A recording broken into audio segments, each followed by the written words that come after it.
Jésus-Christ est ma justice, son sang a coulé pour moi. Je trouve son sacrifice, paix et pardon par la foi. Son sang a coulé pour moi. Son sang a coulé pour moi. Je trouve son sacrifice, paix et pardon par la foi. Jésus-Christ me sanctifie, au divin c'est attaché. Je reçois de lui la vie qui m'affranchit du péché. À toi Jésus attaché, à toi Jésus attaché, je reçois de toi la vie qui m'affranchit du péché. Jésus en payant ma dette a compris, m'a racheté, et déjà ma place est prête pour lui pour l'éternité. Jésus, tu m'as racheté. Jésus, tu m'as racheté.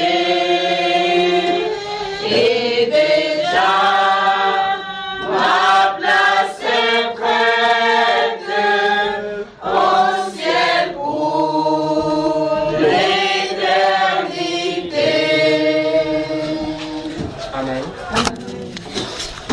Que le Seigneur vous bénisse. Veuillez vous saluer les uns les autres. Bonsoir, bonsoir, bonsoir, bonsoir, bonsoir. Toujours en chantant ces cantiques. Jésus-Christ.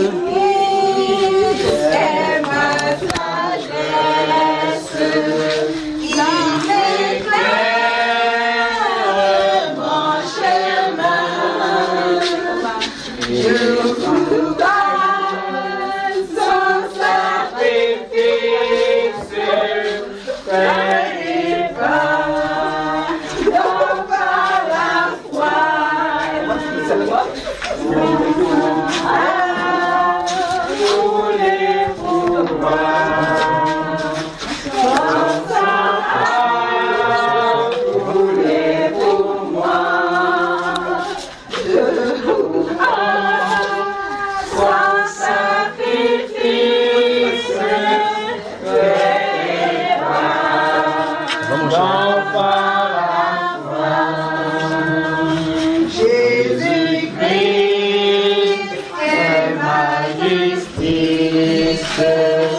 Son sang a coulé pour moi. Je crois son sacrifice, paix et pardon par la foi.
Seigneur, nous te sommes reconnaissants pour la grâce que tu nous accordes. Merci pour le sacrifice de la croix. Merci pour notre place auprès de toi, car tu nous as élus avant la fondation du monde pour hériter de ce salut. Et tu nous as destinés à cela. C'est pour cela que tu as destiné ton Fils Jésus-Christ pour être une victime expiatoire pour notre péché. Et comme ce cantique le dit, ô Dieu, nous savons que notre place est prête. Donne-nous de comprendre le temps que nous vivons, Seigneur, et donne-nous de marcher en conséquence d'après cette voie-là. Que ton nom se soit élevé au nom du Seigneur Jésus-Christ. Amen. Amen. Veuillez vous asseoir, que le Seigneur vous bénisse. Veuillez vous asseoir. Bonsoir, bonsoir. Vous sentez, vous voyez le chant, le son de ces cantiques-là, les paroles de ces cantiques, n'est-ce pas? Jésus-Christ est mon sacrifice. Jésus-Christ est ma sagesse. Il nous a rachetés. C'est pas ça, frère? Amen. Et déjà, ma place est comment? Ouais. Vous êtes sûr? La place est prête. Mais les jours sont mauvais. Les temps sont mauvais. Les temps sont mauvais. Priez pour le pays. Priez pour le pays. Ça en est de bouillir. Bientôt ça va sauter. Priez pour le pays. Priez. Souvenez-vous, je vous avais dit, mois de mai et de juin, là, il faut qu'on prie davantage. Mais avant cela, surveillons. Prions pour le pays. Ça, c'est le pays. Prions pour le pays. Prions pour le pays. Je vous avais parlé ici des gens qui sortent comme ça, coudés, pas vrai? Serrer les coudes l'un à l'autre comme ça, avec des tenues différentes. Donc, comment on peut ça? Une coalition. C'est-à-dire quelqu'un qui appartient à une autre personne appartient à un autre groupe. D'accord? Mais, avant qu'on commence ce soir, je crois que les questions qui sont là-bas, les frères, et vous allez répondre à cela. Mais je vais aller dans... Il y a des choses qui me dérangent parce que voyons ce qui vient d'arriver. Quel genre de périodes nous avons à vivre maintenant? Si c'est chaud, c'est obscur là-bas, mais allumez la lumière.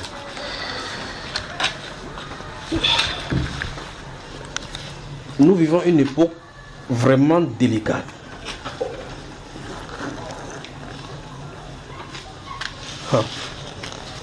Oui, quand je suis venu pour chanter ce cantique, je suis à genoux là-bas, il dit, ah, ça c'est un cantique. Jésus-Christ, notre sacrifice, il nous a rachetés. Et déjà, notre place est prête pour l'éternité, auprès de lui au ciel. Auprès de lui au ciel. Dans le livre de Luc, chapitre 21, et Luc, chapitre 22, le Seigneur Jésus-Christ va donner, vous prenez cela également, c'est écrit dans le livre de Matthieu 24. Le Seigneur Jésus-Christ explique des choses qui vont arriver à la fin des temps. Vous prenez principalement le Matthieu chapitre 24, d'accord?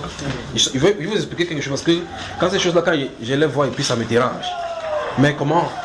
Donc, il y a cela quelques jours, je crois, c'est pas un jour, 2 jours, je suis allé causer avec un sataniste quelque part. On a fini de causer, dès qu'on a fini, il dit, ok, je reste là-bas pour prier, je reste pour prier, le Seigneur me demande de quitter. J'ai quitté, même vu une soeur qui est ici actuellement, et puis je l'ai salué, je suis parti. Je vais à la maison, je prie, il dit que va dans la chambre. Je vais dans la chambre, et puis je prie, et puis je vois quelque chose qu'il a vu longtemps, mais cette fois-ci,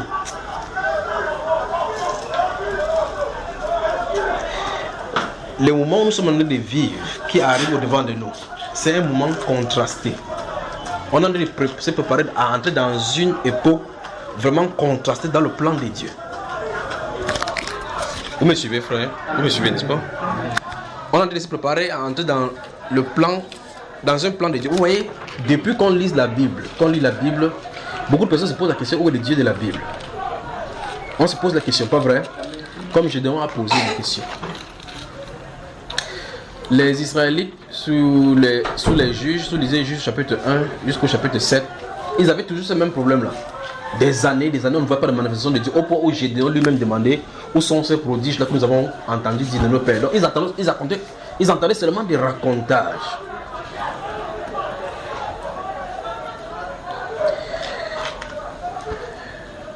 Et remarquez que lorsque l'ange de l'Éternel se tient parlant à Gédéon, à cet instant-là, le problème des Philistins est réglé.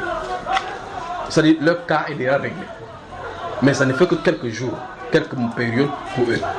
Comme ils ont toujours dominé sur Israël, une année, 2 années, 3 années, 20 ans, 30 ans, 40 ans, ils croyaient que c'était toujours l'habitude, que c'est comme d'habitude. Lorsque l'ange de l'Éternel se tient là-bas, il dit vaillant guerrier, vaillant héros.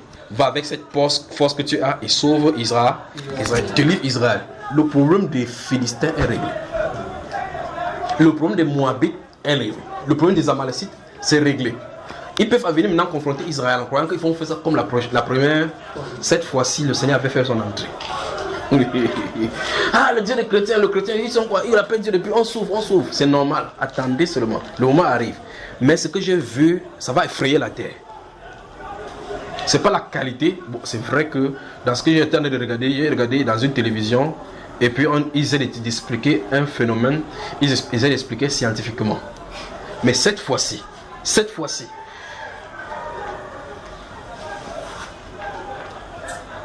vous savez, si vous connaissez mon histoire et mon parcours, je vous ai dit, il y a certaines choses qui arrivent maintenant que j'ai vues depuis. Comme le sort du Cameroun et de l'arbre et autres là-bas. J'ai vu cela en 1998. Vous pouvez imaginer maintenant, non? 1998, ça fait combien d'années, frère? Je me suis dit que ça fait beaucoup d'années. Ça fait longtemps, là, j'étais sa calculatrice. Et j'ai dit que ça fait combien d'années, frère? Il dit, ça fait beaucoup d'années. Beaucoup d'années. Et j'ai vu ces choses-là se passer. Et pendant que j'étais en train de causer avec mon épouse et une personne, il disait que vous voyez, c'est cette personne, c'est que je te parlais. Voici la personne. Ça, c'est 1998. Quand j'étais en classe de 4e. Je vous ai dit, je voyais des choses, ça me dérangeait. Il y a des choses que j'ai vues sur ce pays, que j'ai gardées depuis longtemps. Et puis, au fur et à mesure, je sens de développer d'une certaine façon, Mais il y a l'une des choses que j'ai vues dans le passé, je crois que ça c'était en 99 ou en 2000, c'est le domaine céleste. Ce qui est toujours devant nous et les choses qui s'y passaient là-bas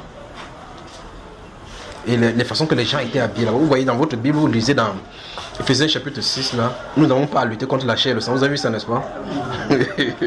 Mais contre des principautés, contre des dominations, des esprits méchants dans le lieu céleste. Vous lisez dans la Bible, mais vous voyez, c'est une autre chose.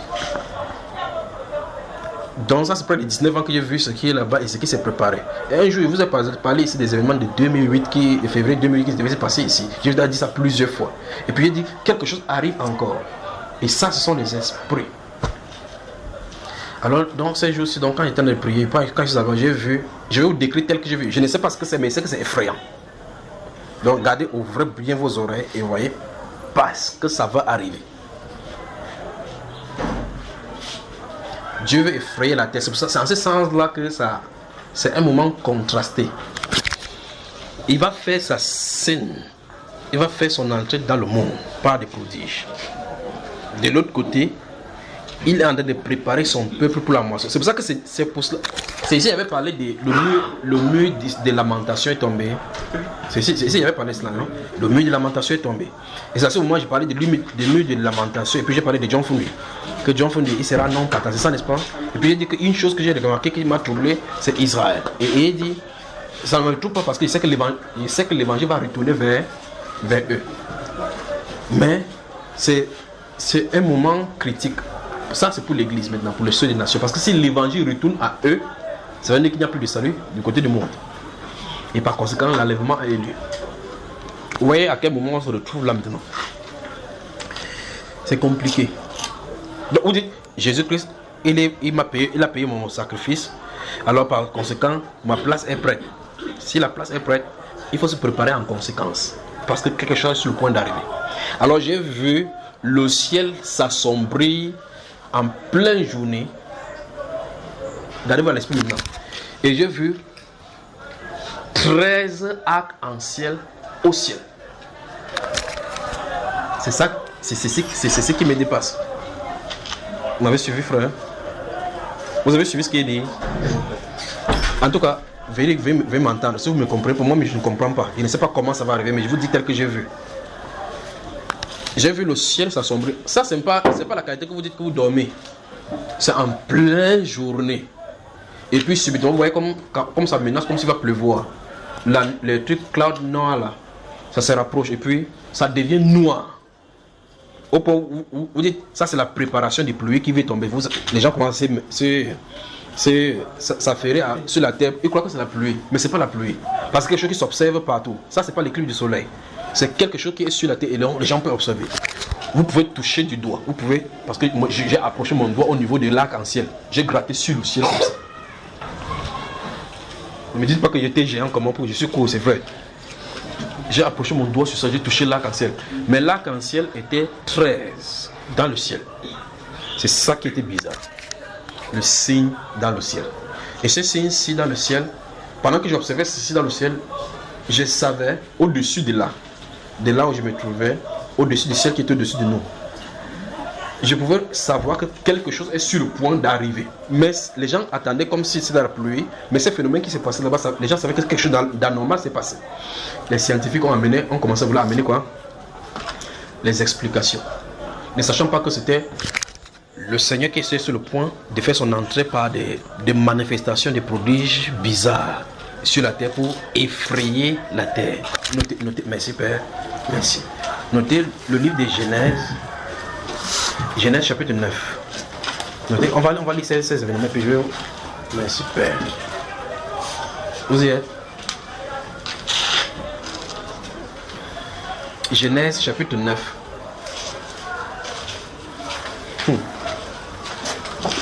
Genèse chapitre 9. Notez les versets 9 à 17.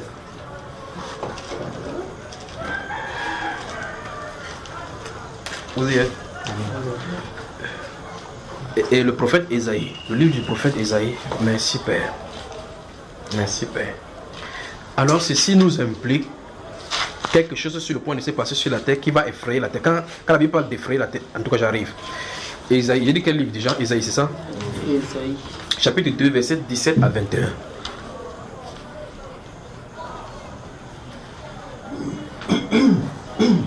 Vous y êtes? Le psaume 76. Psaume 76, verset 9. Assieds-toi là. Lève-toi, te sois. Psaume 76, verset 9. Vous avez noté? Amen. Notez le livre de 2 Corinthiens, chapitre 6, verset 1.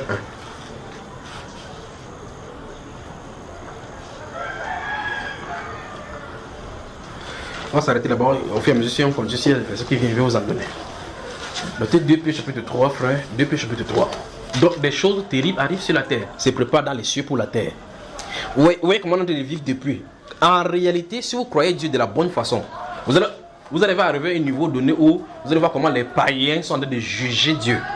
Au point où même les croyants en Dieu se mettent en question. Les religions sont sur la terre, tout le monde fait sur la terre. Enfin, on dit même que plus les gens prient, même plus ça va les mal en pire. Et donc on se pose la question, où est Dieu? Dieu a-t-il, au point où même les newspapers, les papiers des journaux, d'autres titres, Dieu a-t-il abandonné la terre? Quand une catastrophe arrive, on se pose la question que est-ce que vraiment Dieu existe pour que ces choses se passent? Dieu va effrayer la terre. 13 arcs-en-ciel. Et quand ces arcs-en-ciel sont là, vous voyez, je ne sais pas si vous avez vu le ciel lorsque les gros avions, les avions des chasseurs, les avions militaires passent rapidement. Et vous voyez les tracés, vous voyez que c'est tracé là.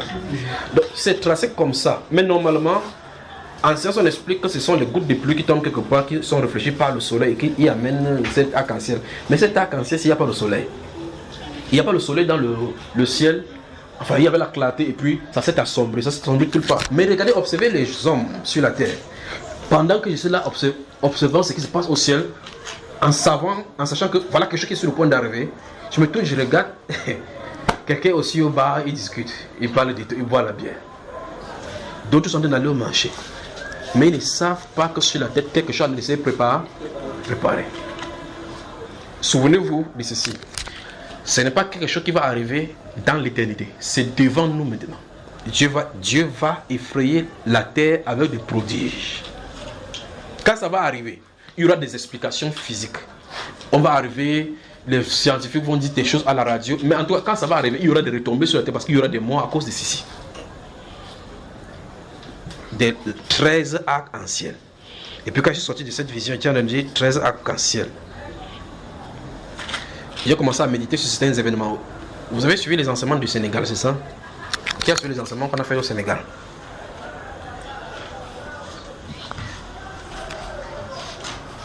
Ok, dans l'enseignement que j'ai fait au Sénégal, j'ai parlé de ma rencontre avec Abraham. Et qu'Abraham me parlait de certains événements. Qui a suivi ça? On a suivi.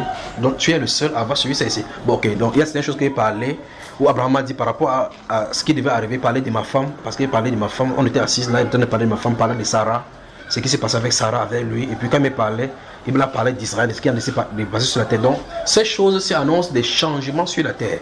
Et donc, Israël, il faut surveiller. Israël, il faut surveiller. Des grands bouleversements vont arriver dans le gouvernement.